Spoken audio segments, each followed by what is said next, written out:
ભવિષ્ય પુરાણની કથાને આગળ વધારી ભાગ 53 આગ્નેય શિવ ચતુર્દશી વ્રતના પ્રસંગમાં મહર્ષિ અંગિરાનું આખ્યાન. યુધિષ્ઠિરે પૂછ્યું, ભગવાન, પ્રાચીન કાળમાં જ્યારે અગ્નિદેવ અદૃશ્ય થઈ ગયા તે સમયે અગ્નિનું કાર્ય કોણે કર્યું અને અગ્નિએ ફરી પોતાનું સ્વરૂપ કઈ રીતે પ્રાપ્ત કર્યું એ તમે જણાવો. ભગવાન શ્રી કૃષ્ણે કહ્યું કે મહારાજ, એકવાર ઉતથ્ય મુનિ અને અંગિરા મુનિનો વિદ્યા અને તપ વિશે પરસ્પર શ્રેષ્ઠતાને લઈને બહુ વિવાદ થયો. એનો નિશ્ચય કરવા માટે બંને બ્રહ્મલોકમાં ગયા અને તેમણે બ્રહ્માજીને સંપૂર્ણ વૃત્તાંત કહ્યું. બ્રહ્માજીએ તેમને કહ્યું કે તમે બંને જઈને બધા દેવતાઓ અને લોકપાલોને અહીં બોલાવી લાવો, ત્યારે બધાની સમક્ષ આનો નિર્ણય કરવામાં આવશે. બ્રહ્માજીના વચન સાંભળી બંને જઈ બધા દેવતા, ઋષિ, ગંધર્વ, કિન્નર, યક્ષ, રાક્ષસ, દૈત્ય, દાનવ વગેરેને બોલાવી લાવ્યા, પરંતુ ભગવાન સૂર્ય ન આવ્યા. બ્રહ્માજીના ફરી કહેવાથી ઉતથ્ય મુનિ સૂર્યનારાયણની સમીપ જઈને બોલ્યા કે ભગવાન, તમે શીઘ્ર મારી સાથે બ્રહ્મલોક ચાલો. ભગવાન સૂર્ય કહ્યું કે મુને, મારા ચાલ્યા જવાથી જગતમાં અંધકાર છવાઈ જશે, તેથી હું કઈ રીતે આવી શકું? હું નહીં આવી શકું. આ સાંભળીને ઉતથ્ય મુનિ ત્યાંથી ચાલ્યા આવ્યા અને બ્રહ્માજીને બધી વાત કહી. ત્યારે બ્રહ્માજી અંગિરા મુનિને સૂર્ય ભગવાનને બોલાવવા માટે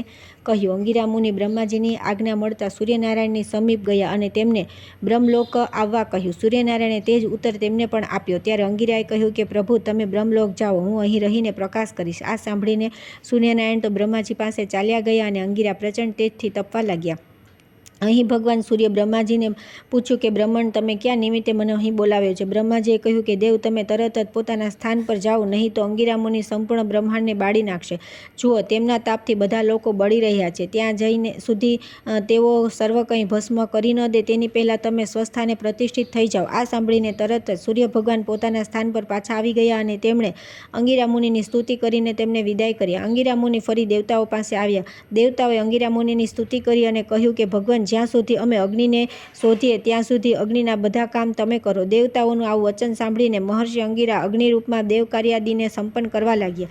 જ્યારે અગ્નિદેવ આવ્યા ત્યારે તેમણે જોયું કે અંગિરા મુનિ અગ્નિ બનીને સ્થિત છે. એના પછી તેઓ બોલ્યા, મુને, તમે મારું સ્થાન છોડી દો. હું તમારી શુભા નામની સ્ત્રીથી જ્યેષ્ઠ તેમજ પ્રિય પુત્ર રૂપે ઉત્પન્ન થઈશ અને ત્યારે મારું નામ બૃહસ્પતિ હશે. તમારા બીજા પણ ઘણા પુત્ર પૌત્ર થશે. આ વરદાન પ્રાપ્ત કરીને પ્રસન્ન થઈ મહર્ષિ અંગિરાએ અગ્નિનું સ્થાન છોડી દીધું. રાજન, અગ્નિદેવને ચતુર્દશી તિથિએ જ પોતાનું સ્થાન પ્રાપ્ત થયું હતું, તેથી આ તિથિ અગ્નિને બહુ પ્રિય છે અને અગ્નેય ચતુર્દશી તથા રૌદ્રી ચતુર્દશીના નામથી પ્રસિદ્ધ છે. સ્વર્ગમાં દેવતા અને પૃથ્વી પર માંધાતા મનુ, નહુસ વગેરે મોટા મોટા રાજાઓએ આ તિથિનો આદર કર્યો છે. જે પુરુષ યુદ્ધમાં મરાઈ જાય, સાપ વગેરેના દંશથી મૃત્યુ પામ્યા હોય અને જેણે આત્મઘાત કર્યો હોય તેમનું આ ચતુર્દશી તિથિમાં શ્રાદ્ધ કરવું જોઈએ, જેથી તેઓ સદગતિને પ્રાપ્ત થઈ જાય.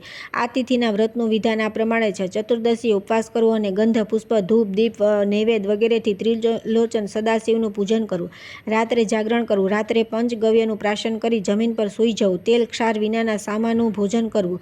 અગ્નિના નામ મંત્રોથી કાળા તલ દ્વારા 108 આહુતિઓ આપવી. બીજા દિવસે પ્રાતઃ સ્નાન કરી પંચામૃતથી શિવજીને સ્નાન કરાવી ભક્તિપૂર્વક તેમનું પૂજન કરવું અને પૂર્વોક્ત પ્રમાણે હવન કરી તેમની પ્રાર્થના કરવી. પછી આરતી કરીને બ્રાહ્મણને ભોજન કરાવવું. તેમને દક્ષિણા આપવી અને મૌન રહીને સ્વયં પણ ભોજન કરવું. આ પ્રમાણે 1 વર્ષ સુધી વ્રત કરીને સુવર્ણની ત્રિલોચન ભગવાન શંકરની પ્રતિમા બનાવી. પ્રતિમાને ચાંદીના વૃષભ પર સ્થિત કરી 2 શ્વેત વસ્ત્રો અર્પણ કરી તાંબાના પાત્ર પર સ્થાપિત કરવી. ત્યાર પછી ગંધ, શ્વેત, પુષ્પ, ધૂપ, દીપ, નૈવેદ્ય વગેરેથી તેમનું પૂજન કરીને બ્રાહ્મણને આપી દેવું. જે 1 વર્ષ સુધી આ વ્રત કરે છે તે દીર્ઘ આયુષ્ય પ્રાપ્ત કરીને અંતમાં તીર્થમાં પ્રાણ ત્યાગ કરીને શિવલોકમાં દેવતાઓની સાથે વિહાર કરે છે. ત્યાં દીર્ઘકાળ સુધી રહીને તે પૃથ્વી પર આવીને ઐશ્વર્ય સંપન્ન ધાર્મિક રાજા થાય છે. પુત્ર પૌત્રથી સમન્વિત થાય છે અને ચિરકાળ સુધી આનંદિત રહે છે તથા પોતાના અભિષ્ટ મનોરથોને પ્રાપ્ત કરે છે. ત્યાર પછી આવે છે અનંત ચતુર્દશી વ્રત વિધાન. ભગવાન શ્રી કૃષ્ણે કહ્યું કે સંપૂર્ણ પાપોનું નાશક, કલ્યાણકારક તથા સઘળી કામનાઓને પૂર્ણ કરનારું અનંત ચતુર્દશી નામનું એક વ્રત છે, જેને ભાદ્રપદ માસના શુક્લ પક્ષની ચતુર્દશી સંપન્ન કરવામાં આવે છે. યુધિષ્ઠિરે પૂછ્યું કે ભગવાન, તમે જે અનંત નામ લીધું છે, શું તે અનંત શેષનાગ છે કે કોઈ અન્ય નાગ છે, અથવા પરમાત્મા છે કે બ્રહ્મ છે? અનંત સંજ્ઞા કોની છે એ તમે કહો. ભગવાન શ્રી કૃષ્ણ બોલ્યા કે રાજન, અનંત મારું જ નામ છે. કલા, કાષ્ટ, મુહૂર્ત, દિવસ, પક્ષ, માસ, ઋતુ, અયન, સંવત્સર, યુગ તથા કલ્પ વગેરે કાળ વિભાગોના રૂપમાં હું જ સ્થિત છું. સંસારનો ભાર ઉતારવા તથા દાનવોનો વિનાશ કરવા માટે વાસુદેવના કુળમાં હું જ ઉત્પન્ન થયો છું. પાર્થ, તમે મને જ વિષ્ણુ, જિષ્ણુ, હર, શિવ, બ્રહ્મા, ભાસ્કર, શેષ, સર્વવ્યાપી ઈશ્વર સમજો અને અનંત પણ હું જ છું. મેં તમને વિશ્વાસ કરાવવા માટે આમ કહ્યું છે. યુધિષ્ઠિરે ફરી પૂછ્યું કે ભગવાન, મને તમે અનંત વ્રતનું મહાત્મ્ય અને વિધિ તથા વ્રત પૂર્વે કોણે પહેલાં કર્યું હતું તથા આ વ્રતનું ફળ શું છે તે જણાવો. ભગવાન શ્રી કૃષ્ણે કહ્યું કે યુધિષ્ઠિર, આ સંબંધમાં એક પ્રાચીન આખ્યાન છે, તે તમે સાંભળો. કૃતયુગમાં વશિષ્ઠ ગોત્રી સુમંતુ નામે એક બ્રાહ્મણ હતા. તેમના મહર્ષિ ભૃગુની કન્યા દીક્ષા સાથે વેદોક્ત વિધિથી લગ્ન થયા હતા. તેમના સર્વ શુભ લક્ષણોથી સંપન્ન એક કન્યા થઈ, જેનું નામ શીલા રાખવામાં આવ્યું. થોડા સમય બાદ તેની માતાનો દેહાંત થઈ ગયો અને તે પતિવ્રતાને સ્વર્ગલોક પ્રાપ્ત થયો. સુમંતોએ ફરી એક કર્કશા નામની કન્યા સાથે લગ્ન કરી લીધા. તે પોતાના યથાનામ તથા ગુણ પ્રમાણે દુશીલ, કર્કશ તથા ક્લેશપ્રિય તેમજ ચંડીરૂપ હતા. શીલા પોતાના પિતાના ઘરમાં રહીને દિવાલ, દેહલી તથા સ્તંભ વગેરેમાં માંગલિક, સ્વસ્તિક, પદ્મ, શંખ વગેરે વિષ્ણુ ચિહ્નોને અંકિત કરીને તેમની અર્ચના કરતી હતી. સુમંતોએ કન્યાના લગ્નની ચિંતા થવા લાગી. તેમણે શીલાના લગ્ન કૌંડિલ્ય મુનિની સાથે કરી દીધા. લગ્ન પછી સુમંતુએ પોતાની પત્નીને કહ્યું કે દેવી જમાઈના માટે પારિતોષિક રૂપે થોડું દહેજ દ્રવ્ય આપવું જોઈએ. આ સાંભળીને કર્કશા ક્રોધિત થઈ ગઈ અને તેણે ઘરમાં બનાવેલા મંડપને ઉખાડી નાખ્યો તથા જમ્યા પછી બચેલા થોડા પદાર્થોને પાથેય રૂપે આપીને કહ્યું કે ચાલ્યા જાઓ. પછી તેણે બારણું બંધ કરી દીધું. કૌંડિલ્ય પણ શીલાની સાથે લઈને બળદગાડી દ્વારા ધીરે ધીરે ત્યાંથી ચાલ્યા ગયા. બપોરનો સમય થઈ ગયો. તેઓ એક નદીના કિનારે પહોંચ્યા. શીલાએ જોયું કે શુભ વસ્ત્રો પહેરીને કેટલીક સ્ત્રીઓ ચતુર્દશીના દિવસે ભક્તિપૂર્વક જનાર્દનની અલગ અલગ પૂજા કરી રહી છે. શીલાએ તે સ્ત્રીઓની પાસે જઈને પૂછ્યું કે દેવીઓ, તમે લોકો અહીં કોની પૂજા કરી રહી છો? આ વ્રતનું નામ શું છે? જવાબમાં સ્ત્રીઓએ કહ્યું કે આ વ્રત અનંત ચતુર્દશી નામે પ્રસિદ્ધ છે. શીલા બોલી કે હું પણ આ વ્રત કરીશ. આ વ્રતનું વિધાન શું છે? કયા દેવતાની આમાં પૂજા કરવામાં આવે છે અને દાનમાં શું આપવામાં આવે છે, એ મને જણાવો. સ્ત્રીઓએ કહ્યું કે શીલે એક પ્રસ્થ પકવાનનું નૈવેદ્ય બનાવીને નદી તટ પર જવું, ત્યાં સ્નાન કરી એક મંડલમાં અનંત સ્વરૂપ ભગવાન વિષ્ણુની ગંધ, પુષ્પ, ધૂપ, દીપ વગેરે ઉપચારોથી પૂજા કરવી અને કથા કહેવી. તેમણે નૈવેદ્ય અર્પણ કરવું. નૈવેદ્યનો અડધો ભાગ બ્રાહ્મણને અર્પણ કરીને અડધો ભાગ પ્રસાદ રૂપે ગ્રહણ કરવા માટે રાખવો. ભગવાન અનંતની સામે 14 ગાંઠોવાળો એક દોરો મૂકીને તેને કંકુ વગેરેનું લેપન કરવું. ભગવાનને તે દોરો અર્પણ કરીને પુરુષે જમણા હાથમાં અને સ્ત્રી હોય તો ડાબા હાથે બાંધી લેવો. દોરો બાંધવાનો મંત્ર આ પ્રમાણે છે: અનંત સંસાર મહાસમુદ્રે મગ્નાન સભ્યદર વાસુદેવ અનંત રૂપે વિનિયોજિતાત્મા અનંત રૂપાય નમો નમસ્તે. હે દેવી, હે વાસુદેવ, અનંત સંસારરૂપી મહાસાગરમાં હું ડૂબી રહી છું. તમે મારો ઉદ્ધાર કરો. સાથે સાથે પોતાના અંત સ્વરૂપમાં મને પણ તમે સ્થાન આપો. હે અનંત સ્વરૂપ, તમને મારા વારંવાર નમસ્કાર છે. દોરો બાંધ્યા પછી નૈવેદ્ય ગ્રહણ કરવું જોઈએ. અંતમાં વિશ્વરૂપી અનંત દેવ ભગવાન નારાયણનું ધ્યાન કરી પોતાના ઘરે જવું. શીલે અમે આ અનંત વ્રતનું વર્ણન કર્યું છે. ત્યાર પછી શીલાએ પણ વિધિપૂર્વક આ વ્રત કર્યું. પાથેય નિવેદિત કરીને તેનો અડધો ભાગ બ્રાહ્મણને પ્રદાન કરીને અડધો પોતે ગ્રહણ કર્યો અને દોરો પણ બાંધ્યો. એ જ સમયે શીલાના પતિ કૌંડિન્ય પણ ત્યાં આવ્યા. પછી તે બંને બેલગાડીથી પોતાના ઘર તરફ ચાલી નીકળ્યા. ઘરે પહોંચતા જ વ્રતના પ્રભાવથી તેમનું ઘર પ્રચુર ધન ધાન્ય તેમજ ગોધનથી સંપન્ન થઈ ગયું. તે શીલા પણ મણિમુક્તા તથા સોનાના આભૂષણો અને વસ્ત્રોથી સુશોભિત થઈ ગઈ. તે સાક્ષાત સાવિત્રી જેવી દેખાવા લાગી. થોડા સમય બાદ શીલાના હાથમાં બાંધેલા અનંત દોરાને તેના પતિએ ક્રોધિત થઈને તોડી નાખ્યો. આવા વિપરીત કાર્યથી તેમની બધી લક્ષ્મી નષ્ટ થઈ ગઈ. ગોદાન વગેરે ચોરાઈ ગયું. બધું જ નષ્ટ થઈ ગયું. પરસ્પર ક્લેશ થવા લાગ્યો. મિત્રોએ સંબંધ તોડી નાખ્યા. અનંત ભગવાનનો તિરસ્કાર કરવાથી તેમના ઘરમાં દરિદ્રતાનું સામ્રાજ્ય છવાઈ ગયું. દુઃખી થઈને કૌંડિન્ય એક ગહન વનમાં ચાલ્યા ગયા અને વિચાર કરવા લાગ્યા કે મને ક્યારે અનંત ભગવાનના દર્શનનું સૌભાગ્ય પ્રાપ્ત થશે. તેમણે ફરી નિહાર રહીને તથા બ્રહ્મચર્યપૂર્વક ભગવાન અનંતનું વ્રત તેમજ તેમના નામોના જપ કર્યા અને તેમના દર્શનની લાલસાથી વિહળ થઈને તેઓ ફરી બીજા નિર્જન વનમાં ચાલ્યા ગયા. ત્યાં તેમણે એક ફળોથી ભરપૂર આંબાના વૃક્ષને જોયું અને તેને પૂછ્યું કે શું તમે અનંત ભગવાનને જોયા છે? ત્યારે તેણે કહ્યું કે બ્રાહ્મણ દેવતા, હું અનંતને જાણતો નથી. આ પ્રમાણે વૃક્ષો વગેરે અનંત ભગવાન વિશે પૂછતા પૂછતા ઘાસ ચરતી એક સવત્સા ગાયને જોઈ. કૌંડિન્યએ ગાયને પૂછ્યું કે ધેનુ, કે શું તમે અનંતને જોયા છે? ગાયે કહ્યું કે વિભો, હું અનંતને જાણતી નથી. ત્યાર પછી કૌંડિન્ય આગળ વધ્યા. ત્યાં તેમણે એક વૃષભ ઘાસ પર બેઠેલો જોયો. પૂછવાથી વૃષભે પણ કહ્યું કે મેં અનંતને જોયા નથી. પછી આગળ જઈને કૌંડિન્યને 2 સુંદર તળાવ દેખાય. કૌંડિન્યએ તેમને પણ અનંત ભગવાન વિશે પૂછ્યું, પરંતુ તેમણે પણ અભિજ્ઞતા પ્રગટ કરી. આ જ પ્રમાણે કૌંડિન્ય અનંત વિશે ગધેડા તથા હાથીને પૂછ્યું. તેમણે પણ નકારાત્મક ઉત્તર આપ્યો. તેથી નિરાશ થઈને કૌંડિન્ય પૃથ્વી પર પડી ગયા. એ જ સમયે કૌંડિન્ય મુનિની સામે કૃપા કરીને ભગવાન અનંત વૃદ્ધ બ્રાહ્મણના રૂપમાં પ્રગટ થઈ ગયા અને ફરી તેમના પોતાના દિવ્ય ચતુર્ભુજ વિશ્વરૂપના દર્શન કરાવ્યા. ભગવાનના દર્શન કરીને કૌંડિન્ય અત્યંત પ્રસન્ન થઈ ગયા અને તેમની પ્રાર્થના કરવા લાગ્યા તથા પોતાના અપરાધોની ક્ષમા માગવા લાગ્યા. પાપોહમ પાપકર્માઃ પાપાત્મા પાપ સંભવઃ પાહિ મામ પુંડરીકાક્ષ સર્વ પાપ હરો ભવ અદ્ય મેં સફલમ જન્મ જીવિતમ ચ સુજીવિતમ. કૌંડિન્ય ભગવાનને ફરી પૂછ્યું કે ભગવાન, ઘોર વનમાં મને તો આમ્રવૃક્ષ, વૃષભ, ગાય, તળાવ, ગધેડું તથા હાથી મળ્યા, તે કોણ હતા? તમે તત્વ એ જણાવો.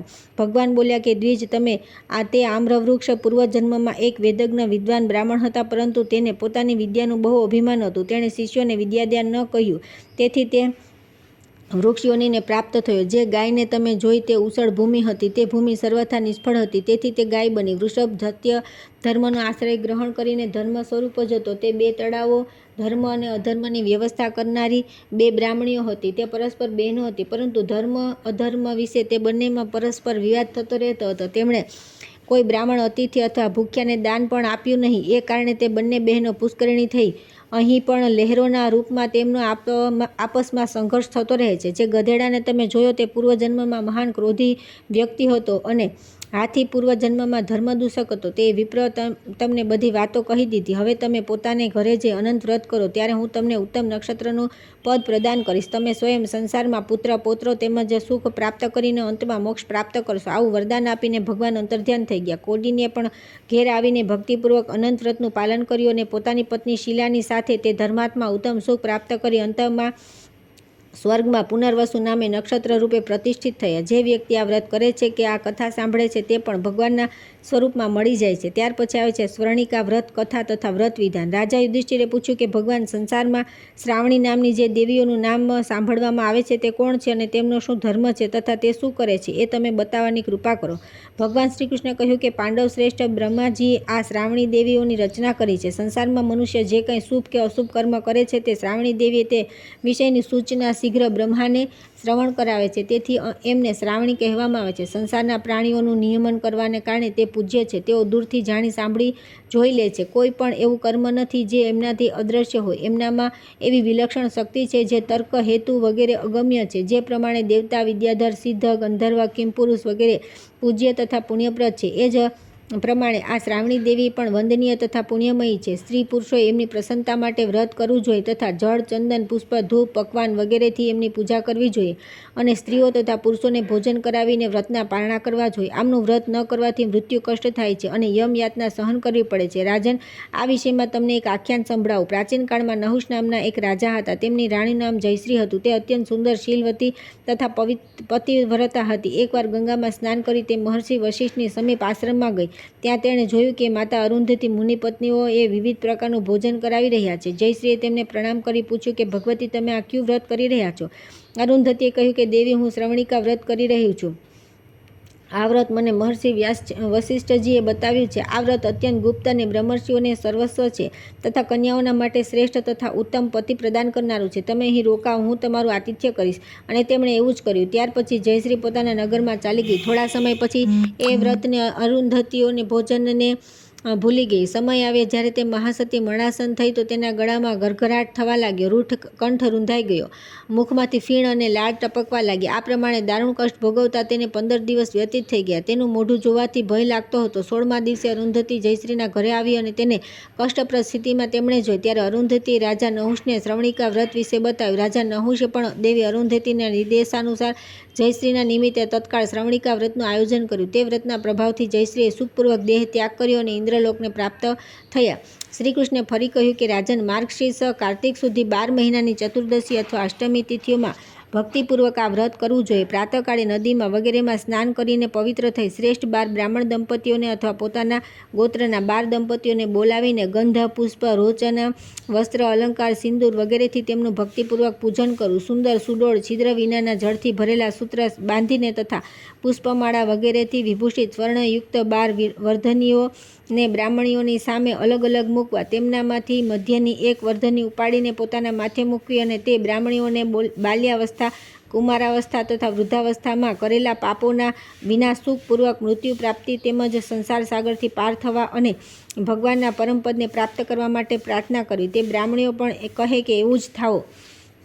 બ્રાહ્મણોને પાપના વિનાશ માટે પ્રાર્થના કરી બ્રાહ્મણ તે વર્ધનીને તેના માથા પરથી ઉતારી લે અને તેને આશીર્વાદ આપે. તે બધી વર્ધનીઓને આ બ્રાહ્મણ પત્નીઓને આપી દેવી. હે પાર્થ, આ પ્રમાણે આ શ્રવણિકા વ્રતને ભક્તિપૂર્વક કરનાર બધા ભોગોના ઉપભોગ કરીને સુખપૂર્વક દેહ ત્યાગીને ઉત્તમ લોકમાં જાય છે. ત્યાર પછી આવે છે નક્ત વ્રત નક્ત તથા શિવ ચતુર્દશી વ્રતની વિધિ. ભગવાન શ્રી કૃષ્ણ બોલ્યા કે મહારાજ, હવે તમે નક્ત વ્રતનું વિધાન સાંભળો, જે કરવાથી મનુષ્ય મુક્તિ પ્રાપ્ત કરી લે છે. કોઈ પણ માસની શુક્લ ચતુર્દશીએ બ્રાહ્મણને ભોજન કરાવી નક્ત વ્રતનો પ્રારંભ કરવો જોઈએ. દરેક માસમાં 2 અષ્ટમીઓ અને 2 ચતુર્દશીઓ હોય છે. તે દિવસે ભક્તિપૂર્વક શિવજીનું પૂજન કરવું અને તેમના ધ્યાનમાં તત્પર રહેવું. રાત્રિના સમયે પૃથ્વીને પાત્ર બનાવીને તેમાં ભોજન કરવું. ઉપવાસથી ઉત્તમ ભિક્ષા, ભિક્ષાથી ઉત્તમ અયાચિત વ્રત અને અયાચિત વ્રતથી પણ ઉત્તમ છે નક્ત ભોજન. તેથી નક્ત વ્રત કરવું જોઈએ. પૂર્વાહમાં દેવતા, મધ્યાહ્નમાં મુનિગણ, અપરાહમાં પિતૃઓ અને સાયંકાળમાં ગુહ્યક વગેરે ભોજન કરે છે. તેથી તે બધાના પછી નક્ત ભોજન કરવું જોઈએ. નક્ત વ્રત કરનાર પુરુષ નિત્ય સ્નાન, સ્વલ્પ હવિષ્યાન ભોજન, સત્ય ભાષણ, નિત્ય હવન અને ભૂમિશયન કરે. આ પ્રમાણે 1 વર્ષ સુધી વ્રત કરીને અંતમાં ધૂર્તપૂર્ણ કળશની ઉપર ભગવાન શિવની માટીથી બનેલી પ્રતિમા સ્થાપિત કરવી. કપિલ ગાયની પંચગવ્યથી પ્રતિમાને સ્નાન કરાવી. ફળ, પુષ્પ, જળ, ક્ષીર, દહીં, દુર્વા, તલ, ચોખા જળમાં મૂકીને અષ્ટાંગ અર્ધ્ય પ્રદાન કરે. બંને ઘૂંટણોને પૃથ્વી પર રાખીને પાત્રને મસ્તક સુધી ઉઠાવી મહાદેવજીને અર્ધ્ય આપવો. ત્યાર પછી અનેક પ્રકારના ભક્ષ્ય ભોજ્ય નૈવેદ્ય અર્પણ કરવા. એક ઉત્તમ સ્વસ્તા ગાય અને વૃષભ વેદવેતા બ્રાહ્મણને દક્ષિણા સહિત આપવા. આ વ્રતનું અનુષ્ઠાન કરનાર વ્યક્તિ દિવ્ય દેહ ધારણ કરી ઉત્તમ વિમાનમાં બેસી રુદ્રલોકમાં જાય છે. ત્યાં 300 કોટી વર્ષ સુધી સુખ ભોગવીને આ લોકમાં આવીને મહાન રાજા થાય છે. એકવાર પણ જે આ વિધાનથી નક્ત વ્રત કરીને સદાશિવનું પૂજન કરે છે તે સ્વર્ગલોકને પ્રાપ્ત થાય છે. ભગવાન શ્રી કૃષ્ણે ફરી કહ્યું કે મહારાજ, હવે હું 3 લોકમાં પ્રસિદ્ધ શિવ ચતુર્દશીની વિધિ કહી રહ્યો છું. આ માહેશ્વર વ્રત શિવ ચતુર્દશી નામથી પ્રસિદ્ધ છે. આ વ્રતમાં માર્ગશીર્ષ માસના શુક્લ પક્ષની ત્રયોદશી એકવાર ભોજન કરવું અને ચતુર્દશીએ નિરાહાર રહીને પાર્વતી સહિત ભગવાન શંકરની ગંધ, પુષ્પ, ધૂપ, દીપ વગેરે ઉપચારોથી પૂજા કરવી. સુવર્ણનો વૃષભ બનાવી તેની પણ પૂજા કરવી. પછી તે વૃષભ તથા સ્થાપિત જલપૂર્ણ કળશ બનાવી બ્રાહ્મણને આપી દેવા. વિવિધ પ્રકારના ભક્ષ્ય પદાર્થો પણ આપવા અને કહેવું, પ્રિયતામ દેવ દેવોત્ર સંધ્યોજાત પિનાક ધ્રુત. પછી ઉત્તરાભિમુખ થઈને ઘીનું પ્રાશન કરી ભૂમિ પર શયન કરવું. પ્રતિમાસે શુક્લ ચતુર્દશી આ પ્રમાણે કરવું અને માર્ગશીર્ષ વગેરે મહિનાઓમાં શયનના સમયે આ પ્રમાણે પ્રાર્થના કરવી. શંકરાય નમસ્તુભ્યમ નમસ્તે કરવીરકમ ત્રંબકાય નમસ્તુભ્યમ મહેશ્વરમત પરમ નમસ્તેસ્તુ મહાદેવ સ્થાણવે ચ તત પરમ નમ પાશુપતે નમ નમસ્તે સંભવે નમ નમસ્તે પરમાનંદ નમ સોમાર્ધધારિણે નમો ભીમાય ચોગ્રાય ત્વામહમ શરણાગતમ. 12 મહિનામાં ક્રમથી ગૌમૂત્ર, ગોમય, દૂધ, દહીં, ઘી, કુશોદક, પંચગવ્ય, બિલી, યયાયુ, જવની, કાંજી, કમલ તથા કાળા તલનું પ્રાશન કરવું અને મંદાર, માલતી, ધતુરો, સિંધુવાર, નિર્ગુડી, અશોક, મોગરો, માલતીલતા, પાટલ, આકડાના પુષ્પ, કદમ, લાલ અથવા નીલ કમલ તથા કરેણ, આ 12 પુષ્પોથી ક્રમશઃ 12 ચતુર્દશીઓમાં ઉમા મહેશ્વરનું પૂજન કરવું. અનેક પ્રકારના ભોજન, વસ્ત્ર, આભૂષણ, દક્ષિણા વગેરે આપીને બ્રાહ્મણોને સંતુષ્ટ કરીને નીલા રંગનો વૃષભ છોડવો અને એક ગાય તથા એક બળદ સોનાના બનાવી 8 મોતીઓથી યુક્ત ઉત્તમ શૈયા પર સ્થાપિત કરવા. જળ, કુંભ, શાલી, ચાવલ, ચોખા, ઘી, દક્ષિણા સહિત બધી સામગ્રી વેદ વ્રત પરાયણ શાંતચિત્ત સપત્નીક બ્રાહ્મણોને આપવા. આ વ્રત જે પુરુષ ભક્તિપૂર્વક કરે છે તેના માતા પિતાના પણ બધા પાપ નષ્ટ થઈ જાય છે અને તે સ્વયં 1000 અશ્વમેઘ યજ્ઞનું ફળ પ્રાપ્ત કરે છે તથા દીર્ઘાયુ, ઐશ્વર્ય, આરોગ્ય, સંતાન તેમજ વિદ્યા વગેરે પ્રાપ્ત કરે છે. દીર્ઘકાળ સુધી સંસાર સુખ ભોગવીને તે વિષ્ણુ લોકાદિમાં વિહાર કરતો રહીને અંતમાં શિવલોકને પ્રાપ્ત થાય છે. ત્યાર પછી આવે છે સર્વફળ ત્યાગ ચતુર્દશી વ્રત. ભગવાન શ્રી કૃષ્ણ બોલ્યા કે ભારત, હવે તમે સર્વફળ ત્યાગ ચતુર્દશી વ્રતનું મહાત્મય સાંભળો. આ વ્રત સંપૂર્ણ કામનાઓને પૂર્ણ કરનારું છે. આ વ્રતનો નિયમ માર્ગશીર્ષ માસના શુક્લ પક્ષની ચતુર્દશી અથવા અન્ય મહિનાઓની અષ્ટમીએ ગ્રહણ કરવો જોઈએ. તે દિવસે બ્રાહ્મણોને પાયસ ભોજન કરાવીને દક્ષિણા આપી. આ વ્રતનો આરંભ કરીને વર્ષ સુધી કોઈ નિંદ્ય ફળ, મૂળ તથા 18 પ્રકારના ધાન્ય ભક્ષણ ન કરે. વર્ષના અંતમાં ચતુર્દશી અથવા અષ્ટમીના દિવસે સુવર્ણના રુદ્ર તેમજ ધર્મરાજની પ્રતિમા બનાવી 2 કળશોની ઉપર સ્થાપિત કરીને તેમની પૂજા કરવી. સોનાના કોળા, બીજોરા, લીંબુ, રીંગણ, ફણસ, કેરી, આંબળા, કેથ, કલિંગ, કાકડી, શ્રીફળ, વડ, પીપળો, જંબુરી, લીંબુ, કેળા, બોર તથા દાડમ, આ 16 ફળ બનાવડાવવા. મૂળા, આંબળા, જાંબુ, કમલગટ્ટા, કરમદા, ગુલ્લર, નાળિયેર, દ્રાક્ષ, 2 બનભંટા, કંકોલ, કાકમાચી, કાકડી, કરીલ, કૂટજ તથા શમી, આ 16 ફળ ચાંદીના બનાવડાવવા. અને તાડ, અગસ્ય, પિંડાર, ખજૂર, સુરણ, કંદક, ફણસ, લકુચ, ખેકસા, આંબલી,